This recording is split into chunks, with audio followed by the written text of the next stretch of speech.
True story. The house next door. We moved into my grandparents' house in the summer of 2016 when they decided to downsize. I was 9.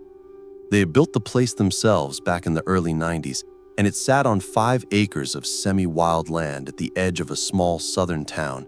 The kind of place where street names end in loop, and no one locks their doors unless it's storming. Our property was bordered by woods on 2 sides, open fields on one, and a muddy river that crept along the southern fence line like it was stalking something. It felt quiet out there, too quiet sometimes. Only one other house touched our land. It sat at a crooked angle on the eastern edge, like someone had just dropped it there and left it to settle on its own. From day one, that house gave me the creeps. It looked like it had been stitched together from different time periods. The original farmhouse was built in the 1920s, but whoever owned it had added onto it in the most bizarre ways, like they were trying to confuse future visitors. The siding always looked wet, even on dry days, and the yard, a total mess. There were broken statues and fountains half swallowed by weeds, trash bags caught in tree branches, and a rusted lawnmower left in the middle of the grass like someone walked away mid-job and never came back.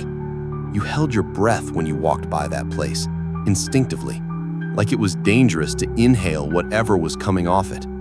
The people who lived there were strange. 2 elderly sisters, Violet and Agnes, and 3 kids, their grandchildren. Violet was always on the porch in a faded green rocking chair, staring out at the trees. Agnes was more active but walked like every bone in her body hurt.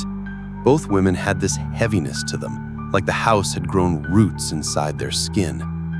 The boy, Liam, was my age and unfortunately in my grade. That meant forced playdates and awkward bus rides. I didn't like him. He'd show up at our house without warning, walk straight in like he lived there. One time I caught him eating leftover pizza from our fridge with his bare hands. Another time he just appeared in our pool doing cannonballs. No invitation, no explanation. He was obsessed with anime, and not just in a fun way. He'd say stuff in Japanese and get mad when I didn't laugh. One day he chased me around the yard with a pair of garden shears, swinging them and laughing like it was a game. Another time on the old bridge near the back creek, I swear he tried to push me in.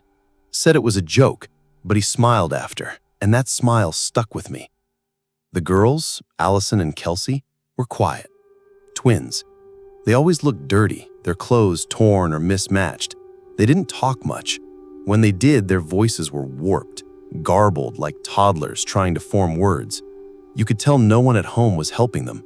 They flinched if you moved too fast, always looked hungry. Their dad was in and out of jail. Their mom, Teresa, was a mystery until I met her. The first time I saw her, she was struggling with the hose near the edge of their yard. She called me over, said the spigot was stuck. I turned it easily and she clapped like I just performed a magic trick, said I was strong, special. Then she leaned in and said, "Did you know you have a third eye?" I laughed, confused. "What?" She smiled too wide. "We all have one. Not physical, spiritual. It lets you see the truth." Before I could respond, she waved for me to follow her toward the house. I should have said no. The smell hit me before the door opened. Rotting food, mildew, and something worse. Garbage bags torn open, stained furniture, plates with spoiled meat, and, I'll never forget, used diapers stuffed behind the couch. I tried to leave. She grabbed my wrist, said, "Come upstairs, I want to show you something." Her room was like a portal to another dimension. Perfectly clean, rose wallpaper, old perfume, shelves of porcelain dolls, all staring. She pulled a drawer open and took out a silver tray with a black candle, a crystal, and a leather book with a pentagram on the cover. My stomach flipped. We were Catholic. I knew what that meant. And then I saw it, carved into the mirror's frame, etched into the floor beneath the rug, marked onto a jewelry box. The same symbol, over and over. I stood up fast. "Sorry, I gotta go. My mom's calling me." I didn't wait for her response. I ran. 3 years later, in 2019, Agnes had a heart attack and died in the house, I heard it happened in front of all the kids.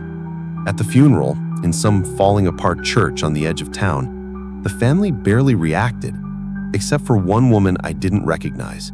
She sat in the second pew, sobbing loud enough to echo. No one acknowledged her. That same year, Liam disappeared. Rumor was he tried to kill one of the twins. No one told me details.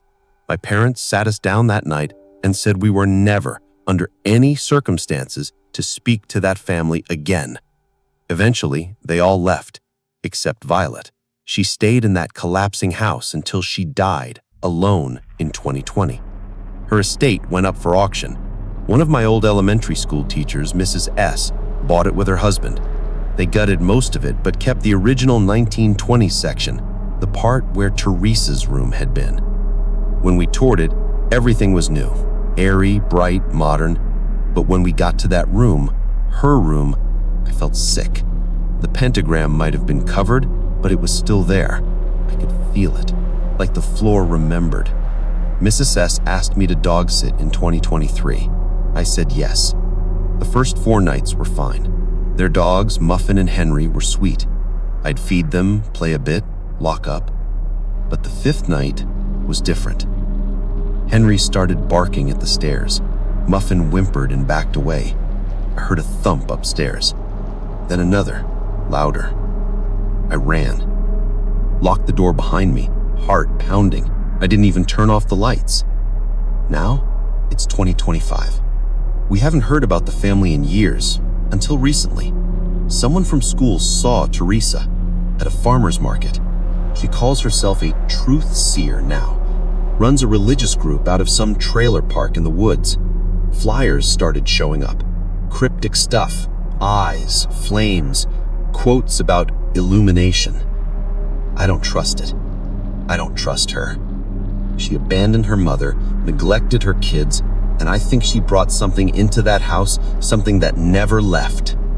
I still have nightmares of her and Liam, standing at the foot of my bed, just watching.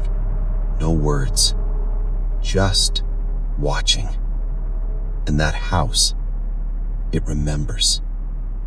No matter how much paint you slap on the walls, it remembers.